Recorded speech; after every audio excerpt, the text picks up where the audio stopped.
Arthur Miller never imagined that the silence of a city could weigh so heavily.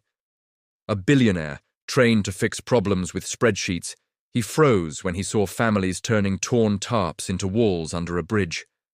The contrast between his controlled world and that raw reality hit him with unexpected force. As if someone had lifted a blindfold he did not know he wore. Helen Davis walked beside him, trying to foresee questions he had never dared to ask.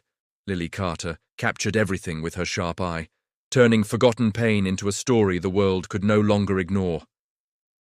Meanwhile, David Miller watched quietly, realizing perhaps for the first time that his father's world stretched far beyond polished boardrooms and elegant towers. Rose Alvarez approached with a calm presence that steadied the air. She explained stories no report had ever captured. Families displaced, nights spent without safety, dreams postponed for lack of a simple place to belong. Then a young girl handed Arthur a drawing of a colorful house. Nothing more, just a home. And in that small, humble gesture, he realized he was not facing a social issue, but an urgent human truth. That night, Arthur stared at the small drawing as if it were a silent challenge. Something inside him finally shifted. And one question echoed louder than all the doubts around him. What if someone truly tried to fix what everyone avoided? Arthur Miller returned from the bridge with the small drawing folded inside his jacket, like a fragile truth he had avoided for years. In his glass office, the city looked distant and strangely hollow. He placed the drawing on the desk and stared at the childish lines. That simple house exposed a part of him long protected behind reports and numbers. He requested data about vacant buildings, abandoned lots, forgotten subsidies, and the country's housing deficit. Numbers filled the screen quickly, cold and overwhelming. Millions without a stable home, thousands of empty structures gathering dust. For the first time, profit projections felt insignificant compared to the reality those numbers represented. Helen Davis watched him from the doorway, recognizing the rare moment when he questioned his own habits. She knew that look from past mergers and bold acquisitions, but something different lingered beneath it. A softness shaped by guilt. She approached slowly, holding folders yet hesitating to interrupt the quiet shift unfolding within him. In another room, Lily Carter edited the footage she recorded under the bridge. She kept the imagery raw, letting the contrast between luxury and survival tell the story. When she posted the video, reactions multiplied rapidly. People tagged Arthur non-stop, some hopeful, others accusing, but all demanding acknowledgement. David Miller watched the video in his room and felt an unfamiliar pressure in his chest. For years he believed that wealth insulated his family from discomfort. Seeing his father face a world he never bothered to understand unsettled him. It also sparked curiosity about what responsibility truly meant. Rose Alvarez watched the same footage in the community center. She had seen countless promises evaporate, but Arthur's expression caught her attention. He was not performing empathy. He was absorbing it. She recognized that look instantly. It was the look of someone finally aware of what they had long ignored. The next morning, Arthur gathered the team without formality. He placed the drawing at the center of the table. Then, with unusual vulnerability, he described what he had seen. Not a problem to be analyzed, but a truth he had avoided. His final question shifted everything. What if they tried to solve the housing crisis instead of observing it from afar? Helen listed political risks, market resistance, and investor backlash. Structural change would provoke powerful enemies. Yet even as she spoke, she realized she was defending old fears rather than true convictions. Something inside her aligned with Arthur's awakening. Lily showed analytics, proving the public's deep interest in housing issues. She insisted on radical transparency. Every step, mistake, and decision would need to be documented. She warned Arthur that openness demands exposing imperfections, a challenge for men accustomed to polished narratives. David surprised them by supporting the idea. He admitted feeling ashamed of ignoring realities just miles from his home. He suggested a pilot project, large enough to matter, but small enough to learn from. Arthur saw unexpected maturity in his son. Rose opened her worn notebook filled with names of displaced families. She explained that housing was more than walls. It was continuity, safety, and identity. Ignoring these aspects would doom the project. Arthur listened with respect he rarely granted in corporate settings. They discussed locations, abandoned buildings, and modular construction. Helen proposed creating a separate fund insulated from market volatility. A fund with slow returns but long-term impact. Arthur realized his world could expand rather than collapse. Lily pushed for documenting everything, not a polished documentary, but a living archive of truth. The public would trust transparency more than perfection. Arthur hesitated, then agreed. David proposed communal areas where families could gather, children could play, and elderly neighbors reconnect. He understood intuitively that belonging requires more than architecture. Rose emphasized listening sessions before blueprints. She mentioned details outsiders overlook: space for drying clothes, a corner for bicycles, a room flexible enough for visiting relatives. Hours later, Arthur made his decision. He would dedicate a significant portion of his real estate assets to affordable housing. Not as charity, but as a moral realignment. The room shifted. The idea became commitment. Days later, he met with the mayor, entering City Hall without entourage. He presented the project with humility, asking only for legal agility. Upon leaving, he carried two things: draft agreements and the child's drawing. The sun set behind decaying rooftops as he realized the path ahead had no return. If this story made you think, subscribe for the next one. The following weeks pushed Arthur Miller into a world both overwhelming and strangely familiar, as if he had always been meant to confront it. Bureaucratic pressure increased quickly. Permits stalled, old regulations resurfaced, and negotiations that once took hours now stretched endlessly. Yet something within him refused to retreat. Discomfort no longer frightened him. It fueled him. Helen Davis took charge of the strategic front. Her desk became a battlefield of contracts, risk maps, and contingency plans. She noticed subtle resistance in supply delays and aggressive resistance in unexpected contract changes. Phone calls arrived with polite tones hiding sharp intentions. She knew the ecosystem too well to mistake these signals. Someone powerful did not want this project to succeed. Lily Carter continued filming the planning stages. She captured engineers walking alongside community members, architects adjusting designs based on real needs rather than idealized models. Her videos gained traction online, bringing warmth and visibility. But with the rising impact came rising tension. She sensed organized criticism forming in the shadows. David Miller immersed himself in the daily work. He followed engineers, tried tools, observed routines, and learned through presence rather than instruction. He discovered a raw honesty in these environments, far from the polished luxury he had grown accustomed to. Each day reshaped his understanding of effort and purpose. Rose Alvarez served as the emotional compass. She listened to families fearful of being forgotten and reassured them that change required patience. She identified concerns no document could capture. She transformed doubts into conversations and conversations into trust. Her empathy kept the project grounded. The first construction site was chosen in an abandoned district. Cracked sidewalks and rusted gates told stories of neglect. Arthur walked through the area wearing a borrowed helmet. He no longer saw ruins. He saw possibility, a neighborhood that could breathe again through dignity. Helen noted companies quietly distancing themselves. Meetings were cancelled, proposals inflated, and partnerships dissolved without explanation.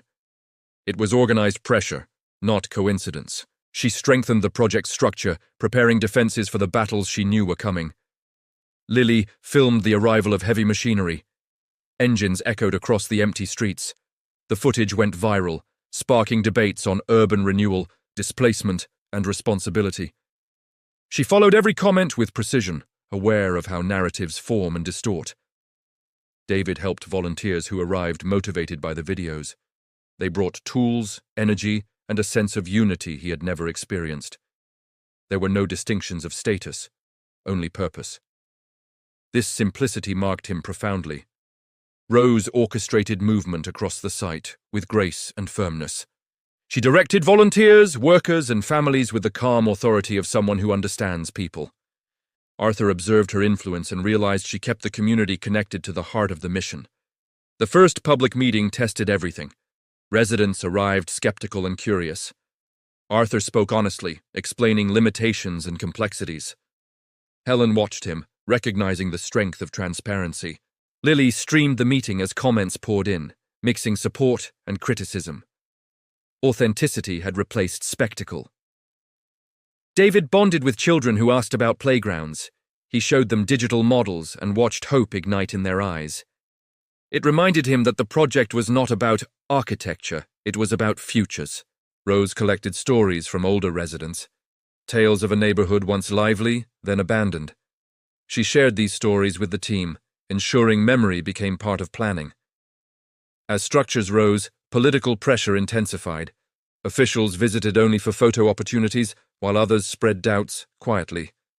Helen intercepted misinformation, reinforcing protections around the project. Lily received anonymous warnings to stop filming certain areas. She ignored them. Truth required consistency. Her camera became a tool of accountability. Arthur felt the weight, but also unprecedented clarity. He realized leadership was not about admiration. It was about endurance. He was no longer building wealth, he was building trust. When steel beams finally rose into the sky, the city watched. Cars slowed, people pointed, volunteers smiled. The project was no longer an idea, but a visible promise. And Arthur, standing in the dust and noise, understood he had crossed a threshold he would never return from. If this story inspired you, share it with someone who needs hope. As the first walls rose from the dust, the project shifted from promise to reality.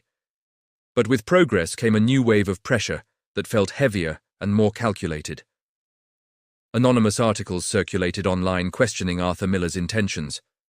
Industry leaders whispered privately about the threat of a billionaire disrupting a system built on scarcity. Arthur sensed the invisible pushback tightening around him like a slow, constricting force. Helen Davis analyzed each obstacle meticulously. She noticed patterns in supply delays, contract changes, and bureaucratic detours. None of it felt accidental. Her research pointed toward powerful groups threatened by the idea of accessible housing gaining legitimacy. Resistance, she realized, was the clearest proof that the project was working. Lily Carter felt the backlash too. Her videos, once celebrated, now attracted coordinated criticism. Some claimed she exaggerated emotion. Others accused her of creating propaganda. She recognized the tactic. When truth becomes uncomfortable, targeting the messenger is easier than addressing the issue. Still, she continued documenting every stage with unshakable honesty. David Miller noticed the shift in his own social circles. Friends from wealthy families dismissed the project or mocked it with shallow arguments inherited from adults. He realized how easy it was to ignore suffering when comfort created distance. Though frustrated, he became even more committed to helping on the ground, where reality felt tangible and urgent. Rose Alvarez continued anchoring the families who awaited their homes. She gathered their fears, hopes, and uncertainties. Her steady presence soothed worries stirred by rumors and headlines. She reminded everyone that turbulence is part of transformation, and that fear often appears when something important is finally moving. The project reached a new turning point when an unexpected investigation targeted Arthur. Newspapers published alleged financial inconsistencies. Headlines spread faster than facts. Helen mobilized auditors and compiled documents. The accusations dissolved, but the emotional cost remained heavy. Lily responded with a calm, data-driven video dismantling each false claim. The transparency resonated, but she noticed a deeper truth. Some people believed facts while others clung to lies. That realization strengthened her resolve to continue telling the human story behind the project. David was furious, seeing classmates share hurtful memes about his father. He distanced himself from superficial conversations, learning that purpose often requires outgrowing familiar circles. Helping on-site grounded him more than any explanation he could offer online. Rose organized a gathering to comfort anxieties caused by the scandal. She explained that panic only strengthened those who wanted the project to fail. Her words restored collective confidence. Families left with renewed determination. Arthur visited the construction site after being cleared. He expected tension, but found workers moving with calm determination. Their resilience humbled him. Leadership, he realized, was not about praise, but perseverance. Helen strengthened the project's internal systems. She established layers of verification, legal safeguards, and transparent communication channels. The project no longer relied on goodwill. It relied on structure. Lily shifted focus toward the lives transformed behind the scenes. Workers gaining stability, families preparing for new routines, children imagining futures. These stories gave the project humanity beyond its blueprints. David began filming his own informal series, capturing moments others overlooked. Workers joking during breaks, Rose comforting a mother, Helen organizing documents late at night. These fragments revealed the soul of the mission. Rose noticed families growing nervous as completion neared. She invited them to small gatherings where expectations and fears could be shared. She knew stability brings both relief and vulnerability. Her preparation became essential. The most intense challenge arrived during a stormy night when vandals destroyed materials and scribbled hateful messages on the walls. The attack shocked the team but did not break them. Instead, it ignited unity. Volunteers arrived at dawn with tools and determination. Arthur walked through the damage under fading rain. Instead of discouragement, he felt a steady fire inside. The attack confirmed the project's power. Anything capable of inspiring fear in the status quo was worth fighting for. Lily documented the aftermath with seriousness. She filmed volunteers rebuilding, workers refusing to slow down, and families offering help. Her footage captured something deeper than progress. It captured belonging. By sunset, the site stood whole again. Tools rested, dust settled, a quiet determination filled the air. Arthur understood that the project's greatest strength was not resources, strategy, or visibility. It was the collective will of ordinary people who refused to give up. If this story made you smile, leave a like. It helps us reach more people. When the first families finally received their keys, Arthur Miller stood at a distance, watching new doors open to new lives. The echo of footsteps inside freshly painted homes carried a quiet kind of music. It was a moment no financial report could measure. In it, he understood that the project had never been about construction. It had always been about dignity. Helen Davis walked beside him, free from the tension that once weighed on her shoulders. She saw reflected in those hallways the result of every sleepless night, every document defended, every obstacle dismantled. There were no trophies, no cameras chasing praise. Only the deep calm of having helped guide something that genuinely mattered. Lily Carter recorded children running through the corridors with laughter that filled the air like sunlight. She knew trends would shift and public attention would wander, but also knew that certain images outlast noise. A single captured moment can reshape how a society imagines what is possible. Her camera had done more than document. It had revealed truth. David Miller filmed an elderly woman entering her new home with trembling joy. He thought of the drawing that had started everything, and realized how a child's sketch had unfolded into a neighborhood filled with renewed stories. He did not yet know his future, but he understood now that building walls meant little unless one also learned to build purpose. Rose Alvarez handed keys to a family with her familiar, steady warmth. She knew better than anyone that transformation begins in small, repeated gestures. The project would continue, expanding phase by phase, but that sunset, settling gently through the new windows, revealed something essential. Real wealth does not accumulate. Real wealth is shared. If this story touched your heart, comment your favorite lesson below.